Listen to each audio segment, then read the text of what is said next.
আসসালামু আলাইকুম গাইস, কি অবস্থা? আপনারা সবাই ভালো আছেন? আমি ভালো আছি। আমার জন্য দোয়া করবেন। আমি লিবিয়াতে আসলাম, আজ 2 মাস হলো কাজ করছি। আর এটা হলো আমাদের কাজ করার জায়গা, সেই একটা জায়গা, সুন্দর।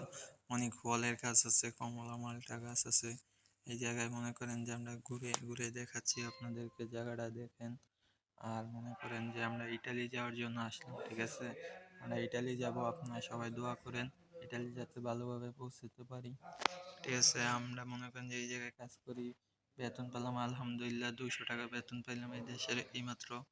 ঠিক আছে, আমরা বেতন চেতন সব ঠিক আছে এই দেশে, কিন্তু বেতনটা কম। ইউরোপ যাওয়ার ইচ্ছা আছে, ইউরোপ যাতে যাইতে পারি তার জন্য দোয়া করেন আমাদের জন্য।